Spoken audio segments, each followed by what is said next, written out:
31 de diciembre de 2019.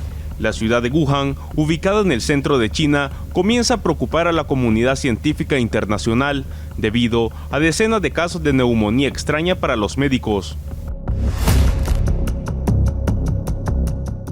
Enero de 2020, los primeros contagios son reportados a la Organización Mundial de la Salud. Las autoridades chinas establecen restricciones a la movilización. Tras varios análisis, China confirma la presencia de un nuevo coronavirus. El 11 de enero, Wuhan reporta la primera muerte por el virus. Se trata de un hombre de 61 años y la comunidad internacional pone los focos de emergencia sanitaria. Para el 21 de enero, en Washington, Estados Unidos, se reporta el primer caso, un hombre de 30 años. Este anuncio encendió las alarmas en los distintos aeropuertos del mundo. 30 de enero, tras el primer mes de contagio, la OMS reportó un total de 7.800 casos confirmados en todo el mundo, la mayoría de ellos en China y 82 en otros 18 países. Marzo 2020. Tras la confirmación de casos alrededor del mundo, El Salvador decretó emergencia nacional debido al virus el 11 de marzo del 2020. 18 de marzo del 2020. Y el 18 del mismo mes, El Salvador reportó el primer caso en Metapán, departamento de Santa Ana. La información fue confirmada por el presidente Nayib Bukele, quien había decretado estado de emergencia el 11 de marzo. Con el primer caso registrado en El Salvador, inició una cuarentena domiciliaria obligatoria por 30 días. Y para el 1 de abril se registró el primer fallecimiento en el país a causa del virus. Se trató de una mujer procedente de los Estados Unidos. El 19 de septiembre del 2020, el aeropuerto Óscar Arnulfo Romero reabrió luego de 6 meses de permanecer cerrado debido a la pandemia, estableciendo estrictas medidas de bioseguridad. El 17 de febrero del 2021, El Salvador aplicó una primera vacuna contra el COVID-19. La primera persona vacunada fue una enfermera de 53 años. 12 de marzo del 2021, se recibieron las primeras dosis de vacuna contra el COVID-19 a través del mecanismo COVAX. Julio 2021, se habilitó una vacunación contra el COVID para todos los grupos etarios a partir de 18 años en todo el país. Sin embargo, pese a los esfuerzos en vacunación, el virus continuó mutando. Para agosto de 2021, se confirmó la presencia de variantes de COVID-19 en el país, Alfa, Gamma, Lambda y Delta. Tras una marcada disminución en las letalidades a causa del virus, se anunció la eliminación de mascarillas en el país. En agosto de 2022, el megacentro de vacunación deja de recibir a personas y los procesos se trasladan a diferentes unidades de salud del país. La última actualización del MinSal por COVID-19 muestra en el mes de octubre de 2022 casos confirmados 201.785, de los cuales 4.230 fallecieron y 179.410 son casos recuperados. El resto se mantenía activo. Y tras 34 meses consecutivos de registrar fallecidos por el virus en el país, febrero de 2023 fue el primer mes en no registrar letalidades por COVID-19. Una cifra alentadora en una pandemia que aún continúa. It's called Candida auris, a fungus that can easily spread through healthcare facilities and potentially cause deadly disease. We've only seen it here in the United States since 2016. Since that time, cases have skyrocketed. New CDC data shows there were 53 cases in 2016. That number jumped to nearly 1,500 in 2021. Initially, it was confined mostly to the New York City and Chicago areas. Now it's present in more than half of U.S. states. The problem that we're finding with Candida auris is that it is becoming resistant to the 3 classes of antifungals that we're currently able to treat patients. The CDC says healthy people don't usually get sick from Candida auris. It's more likely to affect those who have serious medical problems or require long stays in healthcare facilities, people with weakened immune systems, and those getting medical devices into their bodies, like a breathing tube or catheter. Dr. Kristen England with Cleveland Clinic says healthcare facilities should isolate patients with this fungal infection. The general population doesn't need to worry about getting sick from Candida auris. But we all do need to be on high alert as far as making sure that we don't pass this on to other people if we know someone who has Candida auris. For Health Minute, I'm Mandy Gaither.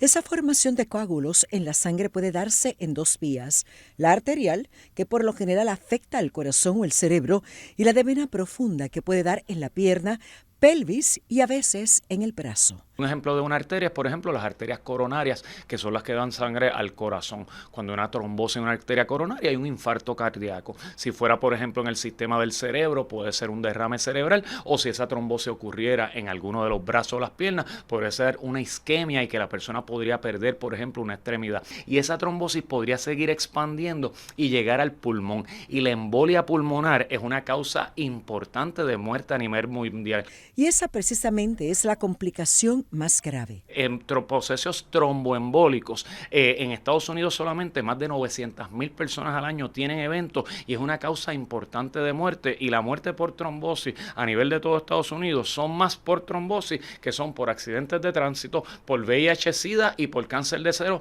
Todas esas causas de muerte combinadas, todavía la causa por trombosis son mayores. Es importante saber que la trombosis de vena profunda puede afectar a cualquier persona. Sin embargo, hay algunos factores que pueden incrementar ese riesgo. Estar inmóvil es uno de los factores. La obesidad, que en estos pasados años que hemos hablado tanto de la pandemia, hay una epidemia de obesidad a nivel mundial. Se estima que en los Estados Unidos ya el 70% de las personas está por lo menos entre sobrepeso a obeso. Y la obesidad aumenta 3 veces el riesgo de que una persona, por ejemplo, pueda tener una trombosis. Y otro factor muy común también es trauma. Una persona que se da un golpe, eso, aunque no haya cortado, por ejemplo, eso lo entiende el sistema de coagulación como que ya hubo un insulto, hay que hacer un trombo, y trauma a veces lleva a trombosis. Aproximadamente la mitad de las personas con trombosis de vena profunda no presentan síntomas. Sin embargo, en otros puede haber hinchazón, dolor,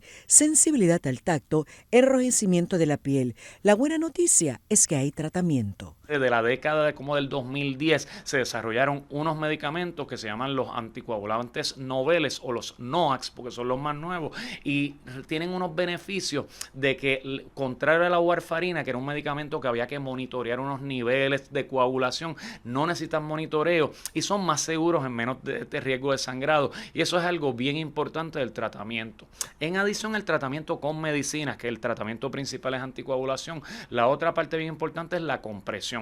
En otros momentos hemos hablado de enfermedad venosa y siempre he hablado de lo importante de ponerse las medias de compresión, porque la media de compresión puede disminuir el riesgo de esa persona se le sigue hinchando mucho la pierna, que es uno de los síntomas comunes de esta trombosis, y la hinchazón a largo plazo puede llevar a cambios de coloración y hasta úlceras que no sanan. Y esa persona que tuvo una trombosis, si no hace un uso apropiado de terapia de compresión, a largo plazo podría quedar con más problemas esa piernita. En los casos más graves, la cirugía es la opción para sacar el coágulo.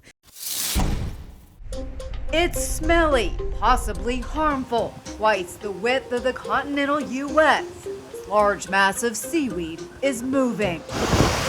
13 million tons, that's a lot of algae, and even if some of that comes ashore on beaches of Mexico or Florida, it's going to wreak havoc on tourism. It's called sargassum, a naturally occurring variety of seaweed. This year's bloom could be the largest ever, collectively spanning more than 5,000 miles from the shores of Africa to the Gulf of Mexico. The so-called blob is expected to push through the Caribbean and up into the Gulf of Mexico during the summer and is expected to be in Florida around July. Sargassum can be dangerous to humans. That's why experts say cleaning the beaches needs to be done with caution. It releases hydrogen sulfide, a toxic gas that you don't want to, breathe, particularly when it's at high concentrations in enclosed areas, say with low wind.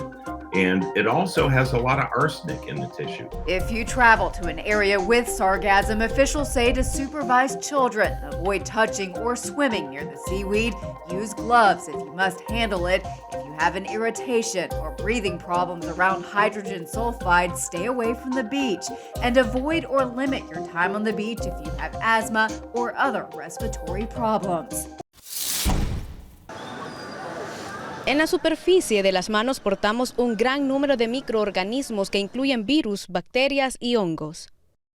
Como podemos observar, se ha enfocado un huevo de Ascaris lumbricoides y si no nos lavamos la mano, pues esto lo llevamos a nuestro tracto gastrointestinal. Acciones comunes como intercambiar dinero en efectivo, abrir una puerta o tomarse de una baranda hacen que nuestras manos entren en contacto con estos microorganismos.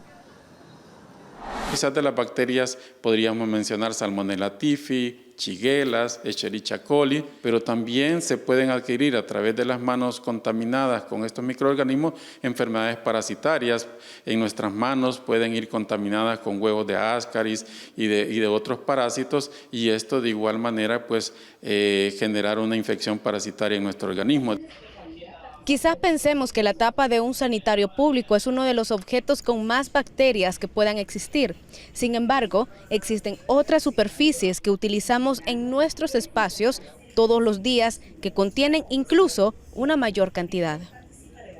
Superficies como mesas, donde personas han estado comiendo. Las superficies también como teclados, computadoras, pantallas, que han sido tocados por varias personas, y si las personas anteriores tenían contaminadas con esas sus manos, ¿sí?, fueron al baño y no se lavaron y llegaron a tocar el teclado, la pantalla y todo, y esta es de uso público, también de esas superficies, y nosotros llegamos, podemos también contaminarnos. Pero como repito, quizás la forma más frecuente de podernos infectar sea la ingesta de agua contaminada o la falta de higiene de manos.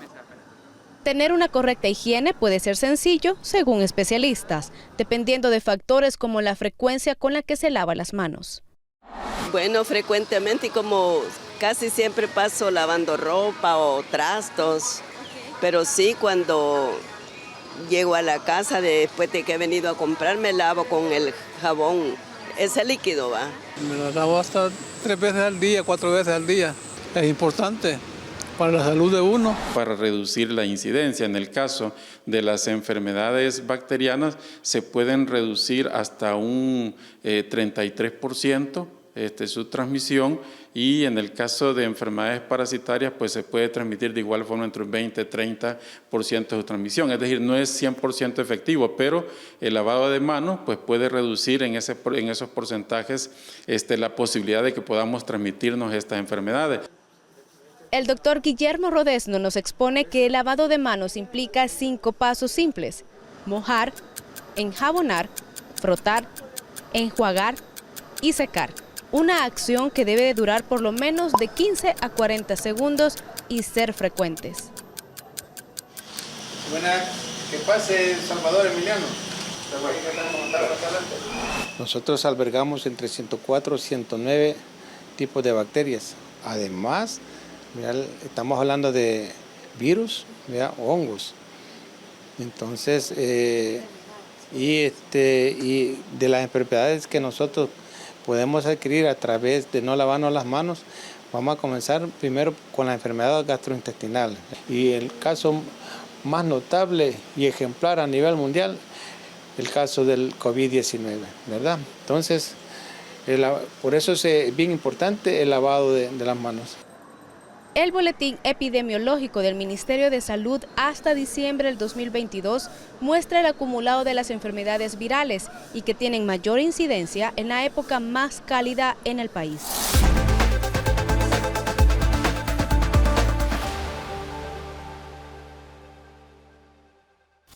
Primera plana con Alejandra Forero a las 6:30 de la tarde en su nuevo horario, y las repeticiones al siguiente día a las 7:30 de la mañana y a la 1 de la tarde. todos los días de lunes a viernes a través de Telearuba Primera Plana con Alejandra Forero, con diferente información tanto local, todo lo que ocurre en nuestra hermosa isla de Aruba, noticias internacionales, segmentos informativos, noticias que se viralizan y muchísimo más. Así que no se les olvide, tenemos una cita con las noticias en español a través de Primera Plana con Alejandra Forero.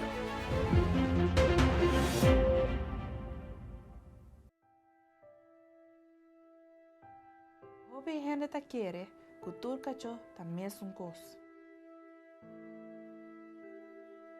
Kunantin tur caminho de drume.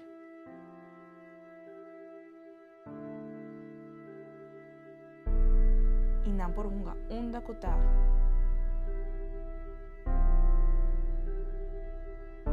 Sigur, tur caminho de coi comentar.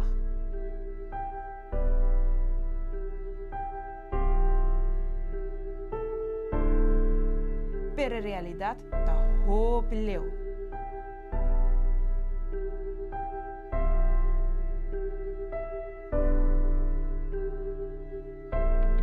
Banstop está aquí. Por favor, esteriliza y castra vuestra mascota.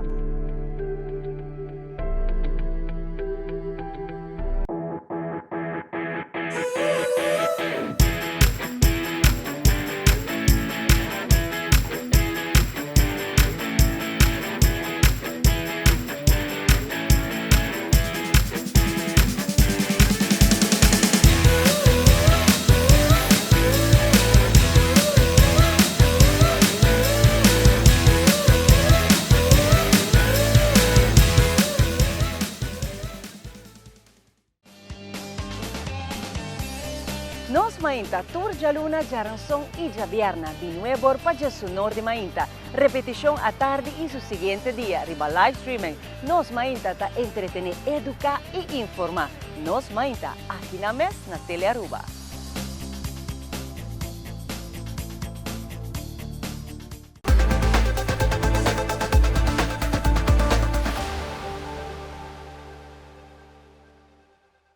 Es el Athletic Training and Rehab Center en Bayamón, donde se ha creado una clínica multidisciplinaria para ayudar a las personas a mejorar sus condiciones de salud, enfatizando mayormente en lo musculoesqueletal. Aquí se combina la terapia física con la acuática y los ejercicios en un gimnasio. Se complementan las dos, tanto la terapia física como la terapia acuática. Entonces llevamos al paciente al área de las modalidades para bajar lo que es inflamación y edema, pero los ejercicios se trabaja tanto en el gimnasio o en el área de la piscina. Entonces de esa manera pues la rehabilitación pues, va a ser mucho más rápida y más eficaz en esos pacientes en que el dolor siempre está presente. Y lo que dificulta la terapia física por el dolor constante, pues obviamente lo llevamos al agua y ese paciente puede hacer los ejercicios de rehabilitación. El centro cuenta con médicos que pueden diseñar los tratamientos de manera individual para mayor efectividad. La fisioterapia que se ofrece incluye masajes y aparatología que se usa para mejorar la capacidad funcional de aquellos que sufren una enfermedad o lesión. Trabajamos lo que es también en la parte del coping, sea la parte de las modalidades, ya sea ultrasonido o el láser, la corriente, se da manual therapy, que se estira a la persona, y se dan ejercicios de camilla como tal. En el caso de la terapia acuática o hidroterapia, se utiliza el agua para relajar y fortalecer las articulaciones y promover el movimiento corporal. Es muy recomendada luego de cirugías, incluyendo las de reemplazo. Va a la par con unos guidelines, unos protocolos que nosotros tenemos para dejarnos llevar, ¿ves? Y que no sea tan rápido esa rehabilitación que no se lesione. Entonces, de esa manera, el paciente lo que ves es una mejoría tan rápida porque coge las modalidades físicas y después hace los ejercicios en el agua. ¿Ves? No tienes que estar tampoco moviéndose a coger un día terapia física en un lado, otro día terapia acuática en otro. Y de esa manera, pues la rehabilitación lo que te tarda en 6 meses, 3, 4 meses, ya tú estás bien. En el agua también se puede utilizar tanto el frío como el calor y es muy beneficiosa en condiciones como artritis, fibromialgia, esclerosis múltiple, atrofia muscular, dolores de espalda, lumbares y cervicales, entre otros. Y al tú meterte al agua y tú tener esas propiedades que el agua te da, pues te disminuye el dolor y ya con bajarte un dolor de 10 que tenía, un 8, ya tú físicamente, mentalmente te está ayudando porque ya hay una movilidad, ya puedes hacer cosas que afuera no podías hacer. Y lo mejor de todo es que puedes ejercitarse, ¿ves? Porque la persona que de verdad quiere realizar ejercicio, afuera no puede, por el impacto que tiene. Entonces el agua lo puedes realizar. Y lo otro mejor que es que tú puedes variar los ejercicios. Te puedes llevar al área honda donde no hay impacto y la persona puede hacer ejercicio sin impacto y de esa manera pues tiene mayor movilidad, mayor arco de movimiento y la persona pues se siente cómoda. Este tipo de terapia no tiene edad. La soledad significa sentirse solo, independientemente de la cantidad de contactos sociales que se tenga, y el aislamiento social es la falta de conexiones sociales. Estudios hechos demuestran que ambos factores son un riesgo serio a la salud, sobre todo de la adultez madura, que pueden presentar demencia y otras enfermedades. El paciente que está con aislamiento social tiene más riesgo de desarrollar alta presión, tiene un 50% más de desarrollar demencia y enfermedades de salud mental significativas, ¿verdad? De igual forma, si tengo algunas enfermedades crónicas, mi respuesta también se afecta.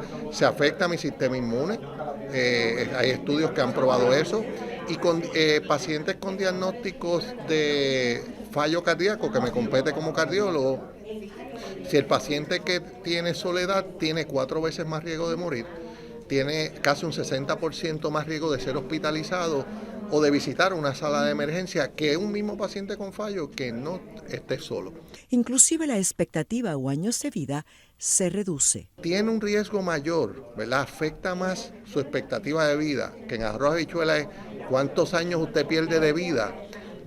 Es más riesgoso que si usted está obeso, consume mucho alcohol o no hace ejercicio. 3 cosas que usted sabe que nosotros los médicos nos hemos dedicado a decirle: usted no puede consumir alcohol en exceso, usted si está obeso tiene que ajustar su peso y usted si no hace ejercicio lo tiene que hacer porque eso sabemos que tiene una repercusión seria en su salud.